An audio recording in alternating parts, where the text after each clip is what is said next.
Hi and welcome to Spotlight on UNBC for March. My name is Robin Addercombe, and on this episode we'll hear from the new students in charge of both the undergraduate and graduate student societies. We'll go to Williams Lake to talk with some future UNBC students, and we'll visit a UNBC student in Quesnel who had an assignment delivered by dog sled. I know what you're thinking. You've heard of the dog eating the homework, but probably not about the dog delivering the homework. But we'll have that story later. Coming up next, we'll profile a faculty member who's now in South Africa doing quality of life surveys. Those stories and many more are still to come on this episode of Spotlight on UNBC.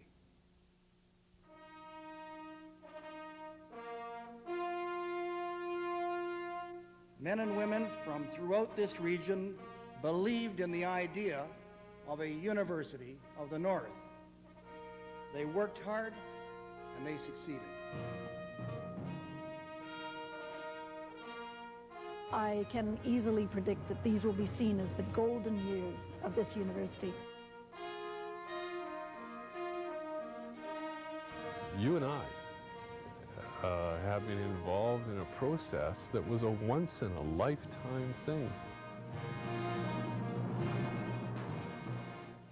You can value education and go elsewhere and get the same information. But if you value what you get out of it as a person and your input into it, then UNBC is an awesome experience. I take pride in opening the university, and I wish you all, in whatever capacity you serve the cause of learning, a bright and successful future.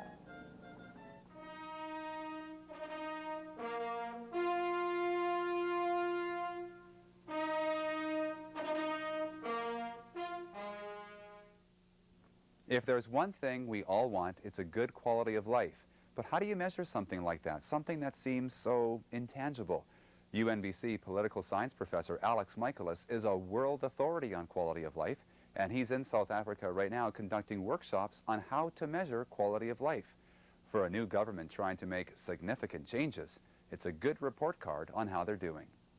They opened the door to the kind of freedom that they want, the kind of life that they wanted. But now they have a long struggle to go forward and make all the dreams come true. Alex Michalos has been a world authority on quality of life measurement since the early 1970s, when he launched the first international academic journal on social indicators research. Since then, he has measured the quality of life of thousands of people in more than 40 countries. He does it by measuring things like poverty, employment, and education rates, and surveying people on their general happiness. People's aspirations around the world aren't that different, really. They do need secure jobs, and they need good housing, they need good education. So I don't feel like a total stranger when I go to talk to those people, because I think in many ways human beings start in the same place in terms of what they want. The thing that's different is we're at different points along the way to get there.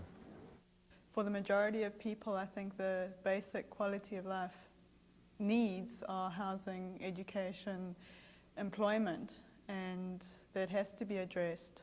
Meryl Martin is a UNBC student from South Africa. I think anyone and everyone, doesn't matter what your background or nationality is, can look at a country and recognize the basic needs needed for basic quality of life. And unfortunately, that is, for the vast majority of people in the country, that is the most critical issue.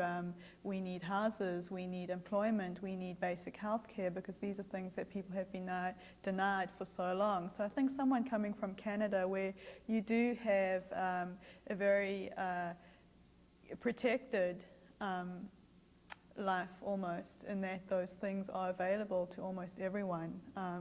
They're not denied. And so I think a Canadian would look at the situation and say, you know, this is abominable that people don't have these basic rights and amenities, and this has to be set straight. But there is another issue, and the whole question of peace and security, and you don't have that same kind of understanding unless you've lived in a country that is very violent, where the crime rate is extremely high, and it's not in Canada.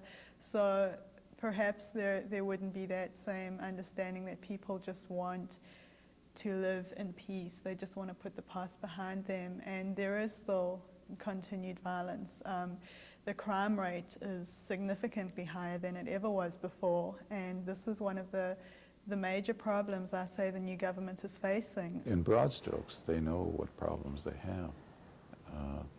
The trick is to get the measurements in enough detail so that they can think up specific programs for development and then put them into place, you know, with targets so that you can monitor what you're doing. People are getting frustrated. They're saying the government's not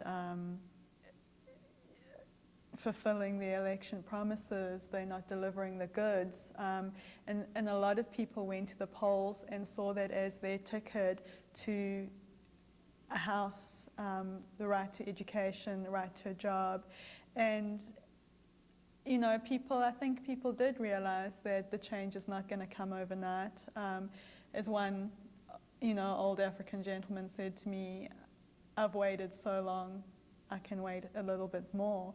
But there was also a sense, as you said, that people wanted to be involved in the decision-making process, and for the vast majority of people, it was about dignity, and it was about respect. It was about being recognized as human beings, because they were not considered, this is their land, and they were never considered citizens.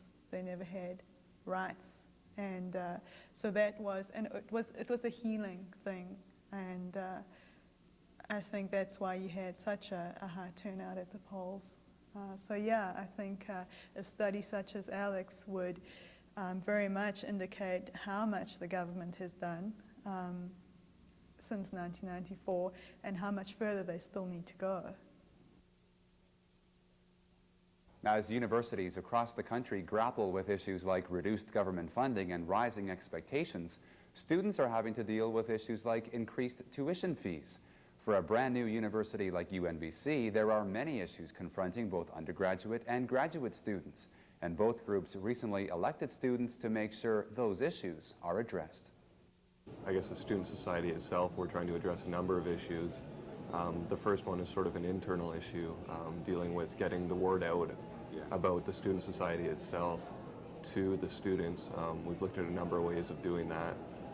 Beyond that, we're looking towards a sub-building, a student union building that we can eventually have sort of a focal point for the students. Like there's the Winter Gardens right now, but they don't really offer a place where you can kick back and relax, you know, like throw a couple couches out, that kind of thing. There's no place like that just to kick back. So we're looking for something like that. Also to have the office space for the Student Society, to offer it for clubs, that kind of thing, because a lot of the clubs, like you'll have people, you have the football club that meets in residence, you have the fencing club that meets downtown, you know, it'd be nice to have everyone together. And also that way when a student comes in thinking they're interested in football, they can meet all the movers and shakers of the other clubs and sort of get drawn in and really start building sort of the student community. And it really concerns me because there's so many students here and so many people that have potential just to have a great time here. And we really need to focus on creating that community. Like we have to concentrate on doing that with what we have now. But that's definitely going to be a focus, is trying to get a building up here that's going to really be conducive to building that community. With what we have now, I think is A, getting the word out to everyone about the Student Society, about the activities we put on. Also trying to integrate the resident students in with off-campus students, because I think there's a real dichotomy there. There seems to be, you know, res people hang out with res people, and off-campus people live with off-campus, and it's nice to have a balance in there. And then trying to get a lot of the clubs, the Women's Center, all those sort of things, interacting a lot more. Because I think that's one thing that's really missing, is you have your Timberwolves football all together in one place, and you have your Women's Center in one place, and you have your fencing club in another place. And we really need to get those people to start interacting, start talking with each other, and start trying to work together on a lot of things. Because a lot of fundraising, that kind of thing, if 3 clubs got together, I think they could probably raise a lot more money than just one club alone. as a new body and as a first official graduate student society, we can make our voice heard on campus. We can say we're still here and we have issues too and we'd like you to recognize us. So that's the impetus. If we didn't, it would be hard for the graduates who do, let's be honest, who do have a certain agenda different than undergraduates. We'd feel lost within the community. It's hard enough as it is in a graduate program that's so wide as all the different faculties here to become a homogeneous body. And I think unless we have this unity that we're striving for, it's going to be hard to provide the kind of services we want to the rest of UNBC and to the Prince George community.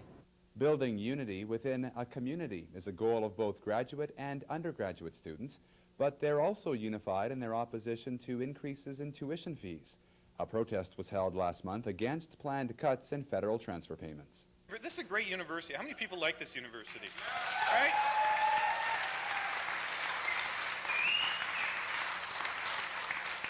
We got a great campus. We got modestly speaking, a great faculty. We got great students. We got wonderful facilities. There's a lot that's really good here. A lot that's got a lot of potential to have future growth, a lot of potential to do something in the future. But we're being denied that future by these cuts. These cuts are saying, your future doesn't matter. This is your time to speak out and hopefully tell these people, yeah, you care about your future, you care about your education. You don't see a lot of the stuff that the Student Society does. I mean, what most people see is a concert that they put on, this kind of thing, but what they don't see is the struggle to be officially recognized, the struggle to have the university collect fees. There's so many issues that are behind the scenes that you got to create. You know, you go into UBC, and yeah, like it's got to be a lot of work for those guys. But they have the traditions, like they know that we have to hold, you know, the UBC Ski Club, you know, party or whatever they do. Whereas here, we're always creating that. We're always trying to think, you know, what's the best event to create a tradition, as well as it's a constant building. You know, at UBC when you have an event, a lot of people go just because it's a common event.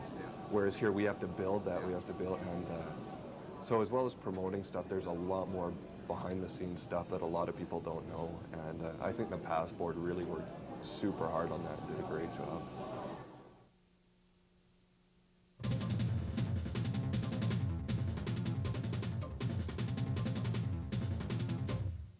It isn't often that stories from northern BC lead off the national news, but that's exactly what happened last month when the Nisga'a reached a tentative land claims deal with the province and the feds.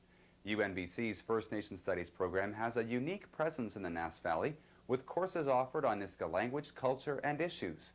More than 100 students are registered, making it UNBC's most popular regional offering.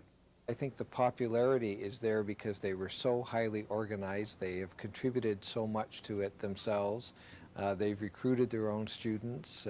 So it's the organization and the commitment that they brought to it that I think has made it so popular. And I dare say that other First Nations communities are looking at that as an example to follow. UNBC President Jago launched a public lecture series last month exploring how universities must cope with current fiscal, social, and political demands. Former York University President Harry Arthurs kicked off the series, which will also feature SFU President Jon Stubbs and UBC President David Strangway. Planning and politics are both processes which have been in bad odor lately, and sometimes for good reason. But they are both commendable expressions of a determination to get hold of our fate in these hard times, and to make our universities better, and to make our society better. In order to save our universities, we surely need all the determination we can muster, all the ideas we can conjure up, and all the solidarity we can mobilize. Surely that is what university planning and politics are all about. The next talk in the series will be given by SFU President Jon Stubbs on March 13th. David Strangway will be up on March 18th. Both talks will be at 7:30 p.m. UNBC saw a different kind of kissing booth on Valentine's Day. Instead of getting a real kiss, visitors to the kissing booth were asked a skill testing question on sexual issues. If they answered the question right, They got a Hershey's kiss. That's the 90s. I guess it's a different representation of, I guess, a kiss, and we don't really expect the booth attendant to be kissing. And I think it's quite a good way to inform us about Valentine's and safe sex. We've gotten some weird looks about people walking by and having the kissing booth, but I think it's a really cute way of making people aware of what's going on in the school with regard to sexual awareness. It's a fact. More northern BC high school graduates than ever are deciding to go to university.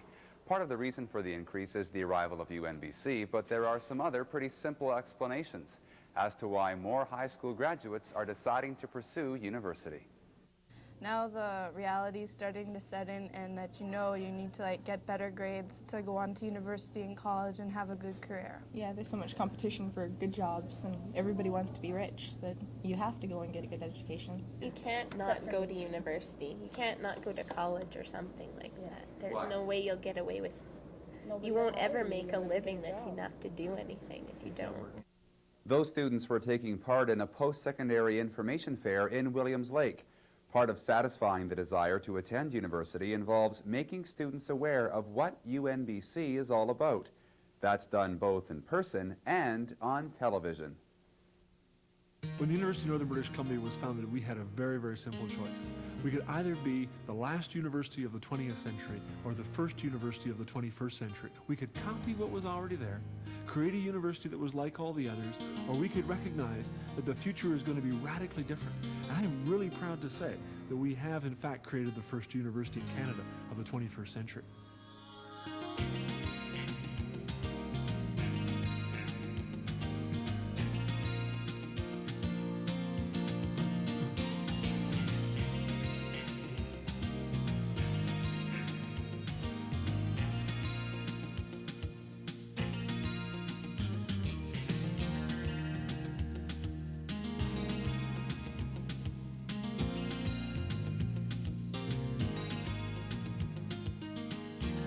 What we've discovered is that what UNBC has to offer is newness, excitement, innovation, a chance to be at the ground floor, and to do so in a northern setting. We have programs throughout northern British Columbia. We have teaching centers in the Northwest, in the Peace River District, and the South Central. And at these locations, we teach both in a face-to-face format and through distance ed. And it also allows us to take advantage of the knowledge and the expertise of our partners, the local colleges. Good opportunity to get involved with something that's brand new, that's fresh, and just like the university, and sort of set the standard and the ideas and themes, and then, sort of selfish, I guess, but come back in 50 years and see how things have turned out. In the library, I saw pictures of the library. Absolutely beautiful.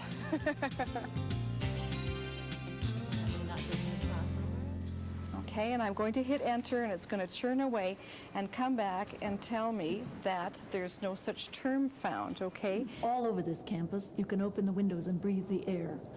All over this campus, there are huge fireplaces, gas fireplaces, that will be on in the big rooms in the depth of winter when it's 30 below outside and the snow is as high as you can see, and they will give warmth and comfort to those who are studying here. Did you guys know each other before you came here? Well, I knew him, but he didn't remember. I know last year where they're putting the road up here, I saw tracks going down, straight down, because people have been skiing right down it. So. I love to hike and cross-country ski. Certainly one exciting thing about the Cranbrook Hill campus is that there's a cross-country ski and hiking trails adjacent to the property. I've been in the north most of my life, and it's just beautiful country, and it goes so well with my normal lifestyle of out in the trees, camping, hiking, fishing. I do lots of fishing. I'm so close to it in Prince George that it works well for my life. A new university attracts people of adventurous spirit, people who have the strength to say, we're going to step away from tradition here. We're going to try a new way of doing this. There are a lot of people who've argued that you can explain their effects through attributional mechanisms. Right, you can. Yeah. So it's got to be an exchange of information. It isn't just about me standing in front of the class and pretending to be delivering the truth. It's about me suggesting a number of possible explanations, interpretations, or alternatives on any range of concerns, and then saying to you as a student, what do you think? As well, if you're in a unionized environment, some collective agreements have clauses regarding sexual harassment. And I want examples both of what is sexual harassment and what is not sexual harassment. So, I mean, of what is not, I want things that some people might say is sexual harassment you don't think is.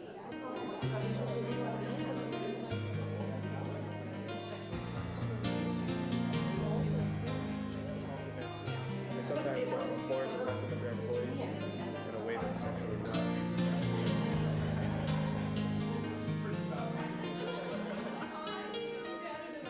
We have students coming from across Canada, BC, Alberta, Saskatchewan, we have students from Ontario, the Maritimes, we have a few from Newfoundland, and they're bringing a national perspective to the Prince George campus and really enriching the lives of all of us.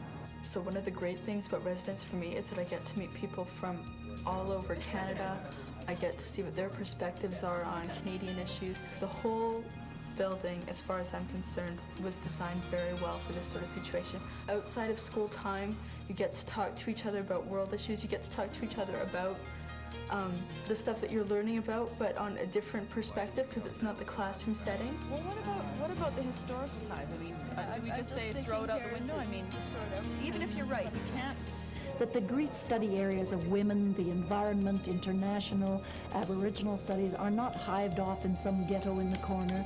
They are integral to the whole university process. They're on hard money. They're not going to be canceled. Thinking of things maybe like you never thought of them before, looking at them in ways maybe you never quite looked at them before. And very importantly, get your ideas out. And again, no idea is a dumb idea except the idea that didn't get put for consideration.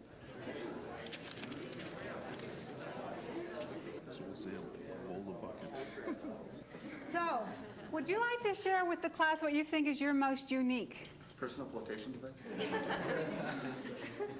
Good. Hey, this is excellent.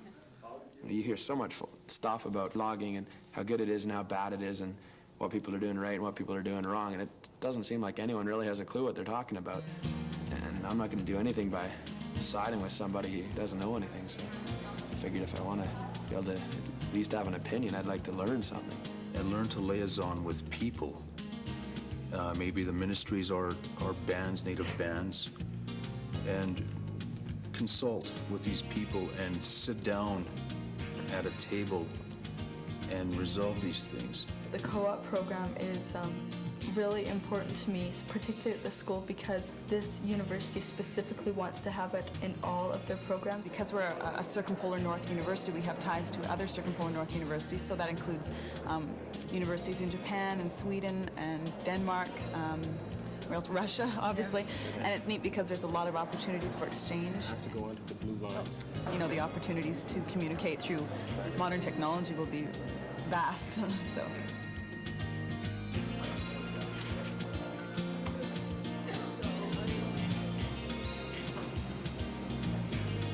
If I was to identify a primary goal, it would be to create a university that places students absolutely front and center. And I think when I look across the institution, the kind of people we've hired in support staff roles, the faculty roles, we have consistently looked for people who will help students succeed at university.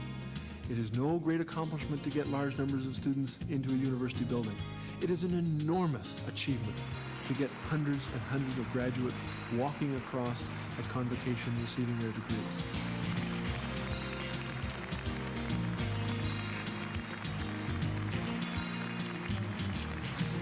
And Shahana, the other person also lives. Even should you philosophically disagree with her or him, you add grace to civilization when you are capable of seeing beyond your own opinion.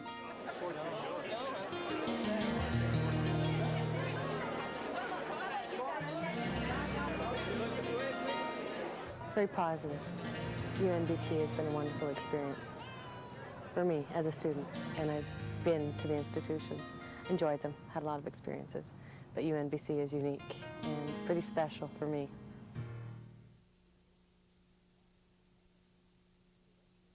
Okay, picture this. You're in school and you did not get your homework done on time. So what's your excuse?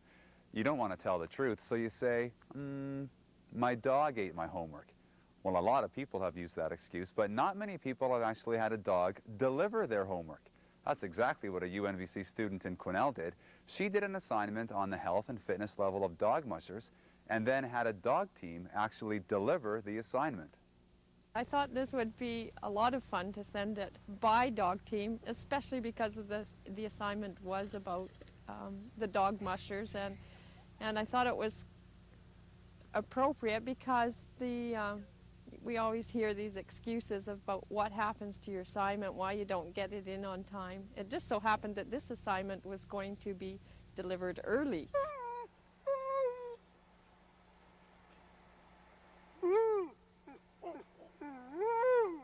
I teach the class in Prince George and the class by video conferencing to Quesnel.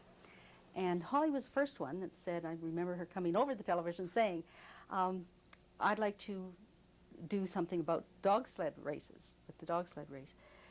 Couldn't think of any reason why not, and it really gave me a kick because it's northern. So she then volunteered with the Dog Association, Sled Dog Association, to do a project that they needed, and then I got this email from her shortly thereafter, and the email said, I'm sure you've received assignments in all forms, but I bet you've never had one delivered by a dog team. I thought it would be fun to send my assignment this way. I'll post it this morning, and it will be carried in the commemorative envelope by dog team via the historic Gold Rush Trail, a total distance of 365 kilometers. I'm keeping a hard copy just in case there's a dog fight and my assignment gets eaten by a dog. I thought it was terrific. Well, initially when I was talking to the mushers, I felt that the dogs were very fit and they really looked after the nutrition of the dogs, and they were really keen and knew a lot about the dogs. But it was the mushers who I felt did not know a lot about nutrition and did not know a lot about fitness. Raising sled dogs obviously requires a certain level of fitness because it's a very physical activity. We do an awful lot of physical work with the dogs, just caring for the dogs. What's been evident in the last few years, though, with some of the very popular sled dog races like the Iditarod, which are really ultra marathons, is that some people are able to do better than others, and yet the dog care is probably equal from team to team. The real difference, I think, with many of the top competitors is just how fit they are themselves as individuals. Well, it has been a lot of fun. It's been fun working with Jeff because Jeff has spent a lot of time in the north, and he has some really good stories about his dogs and what his dogs have done and where they've been. I actually looked through all of the various publications that I have, sled dog related publications, and nowhere have I found any research or any article at all on this, on the fitness of sled dog racers, except for one little article on a condition called musher's knee, which is the condition that sled dog racers have when they're pushing too hard with the one leg to try and help their team. So other than musher's knee, there's nothing on fitness. So sure, why shouldn't UNBC be doing this kind of research? It's a northern university, and in reality, the top sled dog racers in the world, the world champions for the past number of years, are all British Columbia residents, and that's world champions. Is it a fact that the University of Southern California can worry about tennis elbow and UNBC should worry about musher's knee? Musher's knee, that's right, that's right. And also it would be really reassuring if UNBC researchers found out that we all did need that extra layer of fat just to keep warm in the cold weather. Did she get an A for this now because it was so creative? I can't answer that right now. But it certainly is creative. Mm-hmm. Certainly is creative. Thanks for watching this episode of Spotlight on UNBC. Tune in next month to find out more of what's happening at the University of Northern British Columbia.